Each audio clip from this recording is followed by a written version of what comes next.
Assalamu alaikum. Welcome back to part 2 of natural law theory. In our previous video, we studied about natural law and analyzed the difference between natural law and law of nature. And thirdly, we discussed two periods, ancient period and medieval period. In today's video, we will discuss the period of Renaissance and the modern period. So let's begin. Evolution growth and decline of natural law में हमारे पास जो third period है वो है period of renaissance. इस period को जो है मॉडर्न क्लासिकल इरा भी कहा जाता है। इसमें रैशनलिज्म डेवलप हुई थी और इसके बाद जो है न्यू आइडियाज़ ने जन्म लिया था। हमारे पास जो सबसे पहले फ़िलासफ़र इस पीरियड में आते हैं वो हैं मिस्टर ग्रोचियस। मिस्टर ग्रोचियस जो थे उन्होंने सोशल कॉन्ट्रैक्ट की थ्योरी के ऊपर अपनी सारी बात को बेस किया। सोशल कॉन्ट्रैक्ट की थ्योरी पहले समझ लेते हैं होती क्या है। सोशल कॉन्ट्रैक्ट की थ्योरी के मुताबिक जो है एक स्टेट में रहने वाले जो लोग होते हैं उनके पास कुछ इनहेरेंट राइट्स वगैरह होते हैं, जैसे राइट टू लाइफ हो गया, राइट टू लिबर्टी हो गया, राइट टू प्रॉपर्टी हो गया।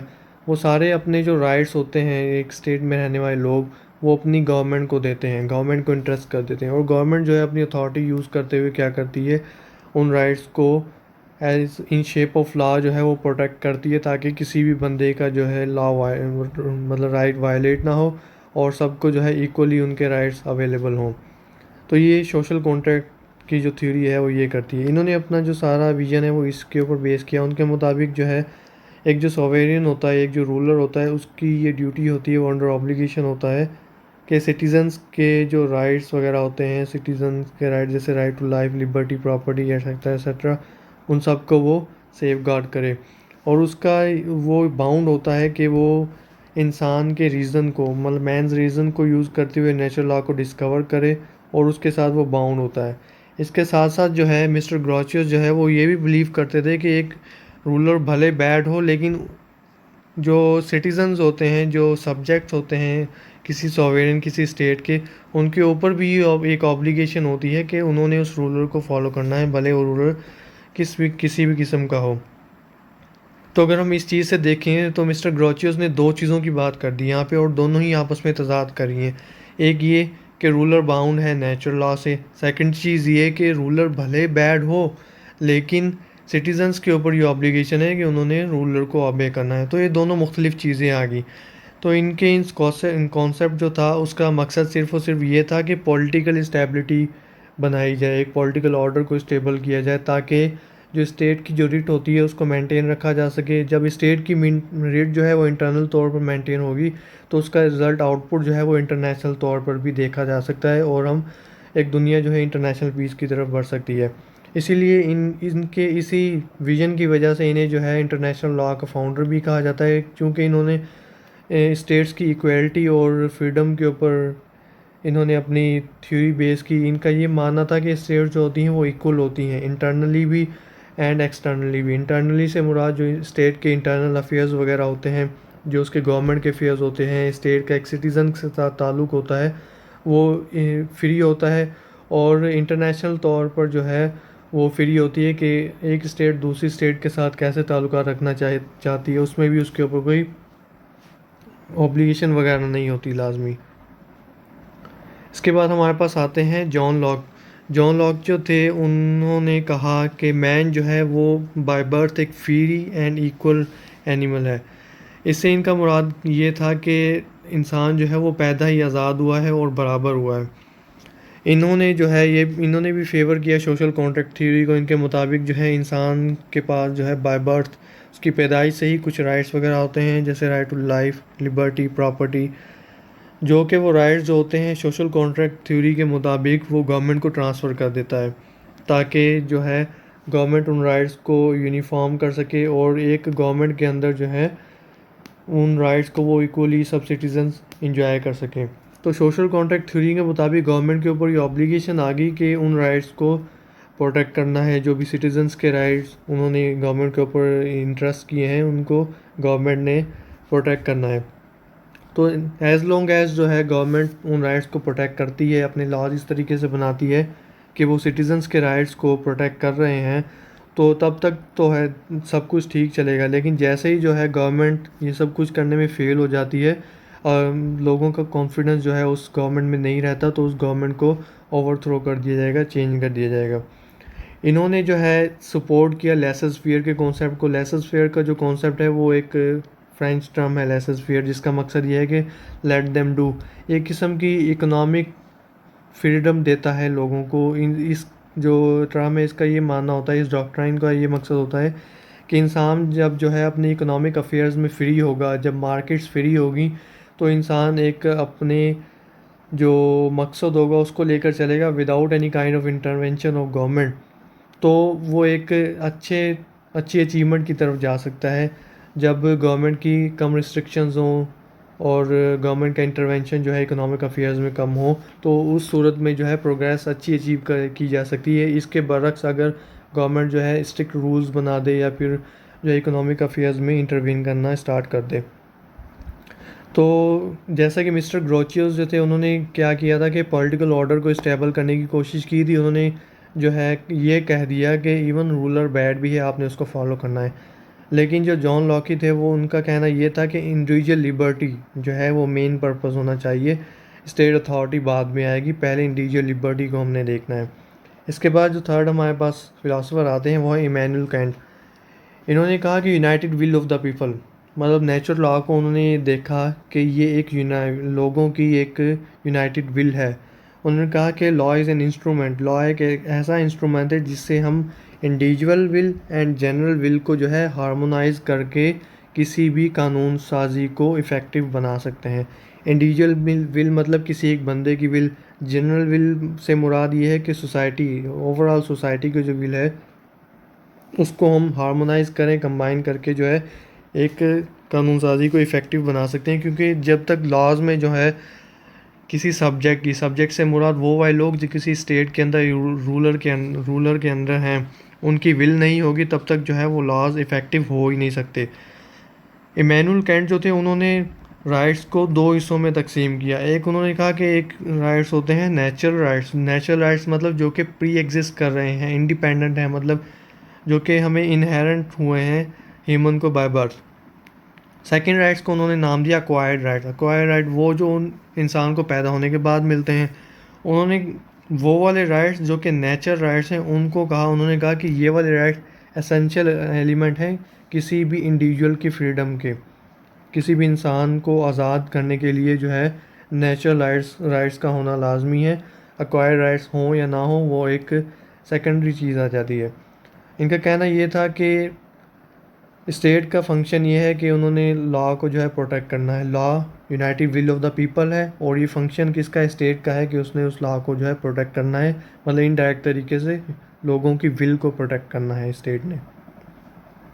जो फोर्थ पीरियड हमारे पास आता है evolution, growth and decline of natural law के टॉपिक में, वो है मॉडर्न पीरियड। मॉडर्न पीरियड में जो है इस पीरियड में नेचुरल लॉ थ्योरी को एक किस्म का डिक्लाइन जो है फेस करना पड़ा। ये पीरियड स्टार्ट होता है 19वीं सेंचुरी से। 19वीं सेंचुरी से मुराद 1801 से आगे। तो इस सेंचुरी में ये एक एनालिटिकल पॉजिटिविज़म का दौर था। इसमें जो भी फ़िलासफ़र्स आए उन्होंने पॉजिटिविज़म को फेवर किया, जिसमें नोटेबली हमारे पास बेंथम आ जाते हैं और बेंथम के जो स्टूडेंट हैं जॉन ऑस्टिन वो आ जाते हैं। इनका ये मानना था कि जो नेचुरल लॉ है वो एक एम्बिगियस किस्म का है और मिसलीडिंग है, मतलब अनसर्टेन है, इसमें किसी किस्म की सर्टेनिटी है ही नहीं नेचुरल लॉ में। उन्होंने अपने डॉक्ट्राइंस जो भी दिए, जैसे कि हमने ऑस्टिन की इम्पेरेटिव लॉ की थ्योरी पढ़ी थी और हमने जो है एनालिटिकल स्कूल को भी डिस्कस किया था, जिसकी वीडियोस जो है आपको प्लेलिस्ट में मिल जाएंगी। मैं उनकी लिंक्स जो है वो डिस्क्रिप्शन में डाल देता हूँ। तो उन्होंने जो भी अपनी थ्योरीज़ वगैरह दी, अपने जो भी राइटअप्स वगैरह दिए, उन्होंने उसमें मोरालिटी को जो है बिल्कुल लॉ से अलग कर दिया। उन्होंने कहा कि मोरालिटी का लॉ के साथ ताल्लुक़ होता ही नहीं है, लॉ वही है जो एक रूलर ने कमांड दे दी। तो ये वाले जो मतलब प्रायरी मेथड थे नेचुरल लॉ के, वो एक साइंस की एज में जो है अनएक्सेप्टेबल हो चुके थे एक किस्म से।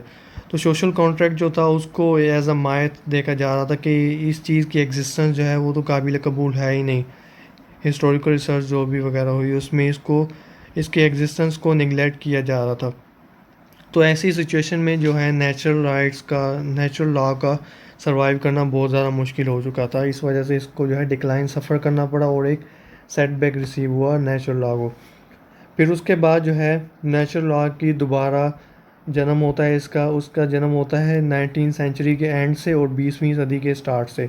उसकी वजूहत ये थी कि कुछ थ्योरीज़ ऐसी आई जिन्होंने जो है इसको दोबारा रिवाइव किया नेचुरल लॉ को, जिनमें से उन थ्योरीज़ के आने का जो मकसद था वो ये था कि जो पॉजिटिविज़म थी उसने मोरालिटी को और रीज़न को बिल्कुल निगलेक्ट कर दिया था।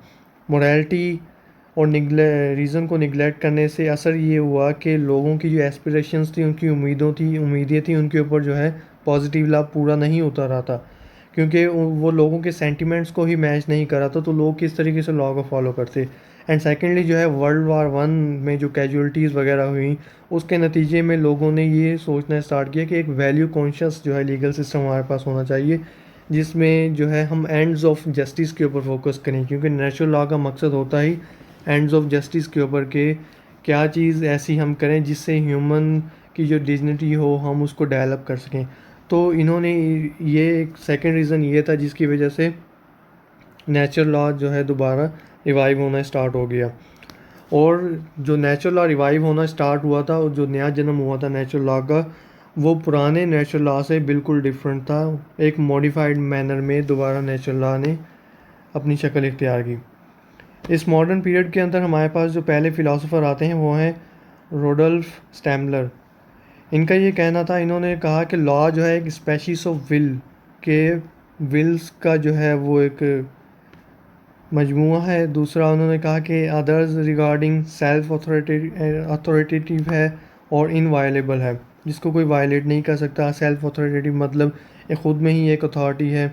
अदर्स रिगार्डिंग मतलब दूसरों को इस चीज़ की रिगार्ड करना लाजमी है। इन्होंने कहा कि नेचुरल लॉ जो है वो एक जस्ट लॉ है। जस्ट लॉ जिसका मकसद ये है कि इंडिविजुअल की लिबर्टी को जो है वो प्रिजर्व किया जा सके, यकीनी बनाया जा सके। और इस लॉ का मकसद, नेचुरल लॉ का मकसद ये है कि लोगों की विल को सिर्फ एक इंडिविजुअल नहीं बल्कि एक यूनिफाइड विल जो है ओवरऑल जो सोसाइटी है उसकी विल को जो है प्रोटेक्ट किया जा सके, ताकि एंड्स ऑफ जस्टिस को हम अटेन कर सकें। सेकंड जो हमारे पास फ़िलासफ़र आते हैं वो है कॉलर का कहना ये था कि इटर्नल लॉ जैसी कोई चीज़ होती ही नहीं है। जैसे पहले नेचुरल लॉ जो पहले के जो फर्स्ट 2 पीरियड्स के जो भी फ़िलासफ़र वगैरह आए उन्होंने कहा कि नेचुरल लॉ इटर्नल होता है। कॉलर ने ये आकर कहा कि नेचुरल लॉ इटर्नल होता ही नहीं है, बल्कि नेचुरल लॉ जो है वो सोसाइटी में जैसे जैसे मोरालिटी या उनकी कल्चर जो है जैसे जैसे इवॉल्व होते हैं, चेंज होते रहते हैं टाइम टू टाइम, उसी तरीके से लॉ जो है वो भी सोसाइटी के नॉर्म्स की तरह, मॉरल्स की तरह, कल्चर्स के साथ साथ जो है वो चेंज होता रहता है, शक्ल इख्तियार करता रहता है। फिर उसके बाद हमारे पास आते हैं फिनिस ने ये कहा कि उन्होंने अपने जो एक राइट अप दिया नेचुरल लॉ और नेचुरल राइट्स की सूरत में, उनका ये कहना था कि कुछ ऐसे गुड्स होते हैं, कुछ ऐसे नॉर्म्स होते हैं जो कि सब ह्यूमन बींग्स के लिए बेसिक होते हैं। तो उनके मुताबिक जो है नेचुरल लॉ एक ऐसा जो है रीजंस की प्रैक्टिकल शेप है, वो ऐसे प्रिंसिपल्स का सेट है जो कि रीज़नेबलनेस के ऊपर बेस करता है। और उस रीज़नेबलनेस का मकसद ये होता है कि ह्यूमन लाइफ को और ह्यूमन कम्युनिटी को जो है एक ऑर्डर में लाया जा सके। अगर हम इस थ्योरी के क्रिटिसिज्म की बात करें तो पहले जो हमारी चीज़ जहन में आती है कि इस थ्योरी ने कहा कि right and good, what is right and good is law. Naturalist ये कहते हैं। तो ये चीज़ कहीं पर कोडिफाइड नहीं है, जैसे कि हमारे पास आजकल कोडिफाइड लॉज आते हैं। फॉर एग्जांपल हम पीपीसी अगर उठा लें तो वहाँ पर लिखा हुआ है ये चीज़ हुई तो ये लॉ की वायलेशन होगी, मतलब एक चीज़ सर्टेन बना दी गई है, कोडिफाई कर दिया गया एक चीज़ को। नेचुरल लॉ में ये चीज़ नहीं है। नेचुरल लॉ जो है वो अनकोडिफाइड होने की वजह से अनसर्टेन है, उसमें एम्बिगिटीज़ वगैरह हैं, ठीक है। तो इस वजह से हमें ये नहीं पता कि क्या चीज़ राइट है क्या चीज़ गुड है, ये चीज़ बताने में नेचुरल लॉ थ्योरी नाकाम रही बिल्कुल। सेकेंडली जो है ये स्पिरिचुअल बिलीव्स के ऊपर बेस करने लग गई। जैसे कि हमारे पास कैथोलिक और थियोलॉजियंस जो आए थे उन्होंने ये कहा कि जो नेचुरल लॉ है वो रिलीजन से ड्राइव होता है, रिलीजन के ऊपर उन्होंने बेस किया। तो इस तरीके से तो है religion to religion natural law वो वेरी करेगा, डिफरेंट होगा। फॉर एग्जांपल अगर मुस्लिम्स के लिए एक चीज़ सही है वो हिंदूज़ के लिए सही ना हो, अगर हिंदूज़ के लिए एक चीज़ सही है वो मुस्लिम के लिए सही ना हो, या फॉर एग्जांपल मुस्लिम्स के लिए कोई चीज़ सही है हिंदू क्रिश्चियन जो है उस चीज़ को ना माने, या फिर इवन जो है अगर हम मुस्लिम दीन के अंदर ही देखें तो बहुत ज़्यादा डिफरेंट सेक्ट्स हैं। तो उनके जो सेक्ट्स के फॉलोअर्स होते हैं उनके मुताबिक भी उनके स्पिरिचुअल बिलीफ जो है वो सेक्ट टू सेक्ट वेरी करते हैं। तो इस तरीके से एक यूनिवर्सलिटी यहाँ पर नहीं आ रही। तो इन नेचुरल लॉ थ्योरी जो है इस चीज़ में भी नाकाम रही कि ये सब मतलब जो रिलीजन टू रिलीजन वेरी होने लग गई। एंड थर्डली जो हमारे पास वो है कि हर इंसान की जो है एक फितरत होती है, फाइटिंग एनिमल है जो है इंसान, सोशोलॉजिस्ट हमें ये कहते हैं। और हर कोई जो है अपने इंटरेस्ट को बचाने की कोशिश करता है। अपने इंटरेस्ट को बचाने के पीछे जो है वो ये कहता है कि लोगों को नुकसान भी अक्सर पहुंचा देता है। तो जिस शख्स ने नुकसान पहुंचाया, जो रॉन्ग डूअर था, उसके मुताबिक तो उसका एक्ट अच्छा ही होगा, लेकिन दूसरी सोसाइटी के मुताबिक उसका एक्ट अच्छा नहीं होगा। तो ऐसी सूरत में एक इंसान की जो साइकी होती है, लॉ उसके ऊपर डिपेंड करने लग जाएगा कि कोई ऐसा शख्स है जिसके मुताबिक उसका एक्ट अच्छा है लेकिन दूसरे शख्स के मुताबिक उसका एक्ट जो है अच्छा नहीं है। तो यहाँ पर यूनिफॉर्मिटी नहीं आ रही है हमारे पास। यहाँ भी फिर इस थ्योरी पर, नेचुरल लॉ थ्योरी पर क्रिटिसिज्म किया जाता है। फोर्थली जो चीज़ है वो ये कि यूनिवर्सली एक्सेप्टेबल नहीं है कि सब रिलीजन्स या सब रीजन्स जो है वो इस चीज़ के ऊपर यूनिफॉर्म नहीं है कि नेचुरल लॉ हर जगह पर सेम नहीं होता, डिफरेंट होता है। कहीं रिलीजन टू रिलीजन डिफरेंट हो जाता है, कहीं सेक्ट टू सेक्ट डिफरेंट हो जाता है, कहीं रीजन टू रीजन जो है वो डिफरेंट हो जाता है। नेचुरल लॉ थ्योरी की अगर एग्जांपल्स हम डिस्कस करें तो दो एग्जांपल्स मैंने यहाँ पर ली हैं, जिसमें पहले हमारे पास ये ऑडी अल्ट्रम पैट्रम है। ये एक लीगल मैक्सिम है लॉ में, जिसका मतलब ये है कि हेयर द अदर पार्टी। इससे मुराद ये है कि अगर कोई केस लाया जाता है, फॉर एग्ज़ाम्पल सोसाइटी में कोई क्राइम हो जाता है, उस क्राइम को जो है रिपोर्ट किया जाता है, रिपोर्ट करने के बाद मैटर कोर्ट में आ जाता है। अब कोर्ट का काम क्या होता है, वो नेचुरल जस्टिस का जो ये प्रिंसिपल है, ऑडी अल्ट्रम पैट्रम पार्टम जो है, इसको वो नज़र में रखते हुए क्या करेगी, प्रोसिक्यूशन को तो सुनेगी, प्रोसिक्यूशन के साथ साथ जो है जो एक्यूज़ पार्टी होगी उसको भी उसे सुनना पड़ेगा। दोनों पार्टीज़ को सुनने के बाद फिर केस का फ़ैसला किया जाएगा, ऐसे कोई भी डिसीज़न नहीं लिया जाएगा। तो ये एक नेचुरल जस्टिस का प्रिंसिपल है कि hear the other party. Second जो यहाँ पे एग्जांपल हमारे पास ये है, नो वन इज़ जज इन हिज ओन केस। ये भी एक लीगल मैगज़िम है जो कि नेचुरल लॉ के प्रिंसिपल्स पर बेस करता है। इसका मकसद ये है कि अगर कोई बंदा जो है वो किसी क्राइम में फॉर एग्ज़ाम्पल उसे पकड़ लिया जाता है, फॉर एग्ज़ाम्पल जो है अगर हम एग्ज़ाम्पल लें तो प्रेसिडेंट ऑफ पाकिस्तान है, उसको इम्पीच करने की तैयारियां चल रही हैं। तो इम्पीचमेंट में जो टीम, जो कमेटी होती है, जो मेंबर्स होते हैं हमारे पास, उनके अंदर प्रेसिडेंट ख़ुद शामिल नहीं हो सकता। क्यों? क्योंकि ये नेचुरल प्रिंसिपल के अगेंस्ट हो जाएगा कि जो बंदा, वो बंदा जिसका ट्रायल किया जा रहा है या जिसको रेस्पॉन्सिबल करार दिया जा रहा है, वो अपने ही केस में ख़ुद ही जज नहीं हो सकता। ये एक नेचुरल प्रिंसिपल है ये भी। इसके अलावा भी अगर हम कुछ प्रोविजंस, कुछ रूल्स की बात करें तो राइट ऑफ फेयर ट्रायल हो गया हमारे पास, राइट टू लाइफ हो गया, राइट टू लिबर्टी हो गया, राइट टू प्रॉपर्टी हो गया, राइट टू शेल्टर हो गया। ये कुछ ऐसे प्रिंसिपल्स हैं, कुछ ऐसे लॉज हैं जो कि नेचुरल लॉ से ड्राइव करते हैं और बेसिक हैं। ये हर सोसाइटी इनको एक्सेप्ट करती है, मतलब ये यूनिवर्सली एक्सेप्ट किए जाते हैं। चलें कंक्लूजन की तरफ अगर हम जाएं तो थ्योरीज जो होती हैं वो कोई भी परफेक्ट नहीं होती। कोई भी थ्योरी अगर आप कहेंगे परफेक्ट होती तो ऐसा हो ही नहीं सकता। कुछ हर थ्योरी में कोई ना कोई डिफेक्ट्स होते हैं। अगर एक ने थ्योरी दी है, सेकंड आएगा फिलासफर या जूरिस्ट, वो आकर उसके ऊपर क्रिटिसिज्म करेगा। तो इस तरीके से जो नेचुरल लॉ थ्योरी थी वो भी बिल्कुल परफेक्ट तो नहीं थी, लेकिन काफ़ी हद तक जो है इसने लॉज की डेवलपमेंट में लॉ की नेचर को जो है वो डिटरमाइन करने में मदद दी। जिनमें से रीज़न जो था, उन्होंने कहा कि रीज़न मतलब नेचुरल लॉ के मुताबिक लॉ जो है वो रीज़न के ऊपर बेस करता है। हालांकि ये यूनिवर्सली एप्लीकेबल नहीं है, लेकिन रीजन टू रीजन या रिलीजन टू रिलीजन तो इस चीज़ की एप्लीकेबिलिटी है ना, तो इस चीज़ को हम निगलेक्ट नहीं कर सकते बिल्कुल भी।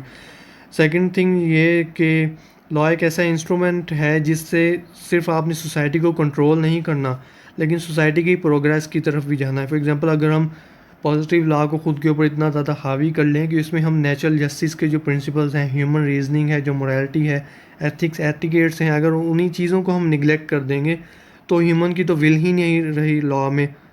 तो ऐसी सूरत में सोसाइटी प्रोग्रेस तो नहीं करेगी, कंट्रोल तो हो जाएगी, लेकिन सोसाइटी प्रोग्रेस नहीं कर सकेगी। तो इस तरह से भी नेचुरल लॉ थ्योरी को हम निगलेक्ट नहीं कर सकते। थर्डली ये कि जो भी थ्योरीज़, नेचुरल लॉ की जो भी थ्योरीज़ आई, जो भी फिलोसफर्स वगैरह आए, उन्होंने फोकस इसी चीज़ का इसी चीज़ पर किया कि नेचुरल लॉ थ्योरीज़ का मकसद ये है कि एंड्स ऑफ लॉ को अचीव किया जाए। एंड्स ऑफ लॉ क्या है? नेचुरल लॉ के मुताबिक जस्टिस है। जस्ट को आपने कंसीडर करना है कि क्या चीज़ जस्ट है, वही आपने कंसीडर करनी है। तो इस तरीके से जो है नेचुरल लॉ थ्योरी ने पॉजिटिव लॉ को इन्फ्लुएंस किया और पॉजिटिव लॉ के अंदर अपनी एक जगह बनाई। आजकल अगर हम देखें तो इवन पार्लियामेंट भी अगर कोई लॉ बना रही है तो वो नेचुरल लॉ मोरालिटी के अगेंस्ट नहीं जा सकती, लोगों की विल के अगेंस्ट नहीं जा सकती। तो इस तरीके से नेचुरल लॉ थ्योरी की बहुत ज़्यादा इंपॉर्टेंस मानी जाती है। Thank you for watching, stay tuned, जज़ाकुमुल्लाह खैरा।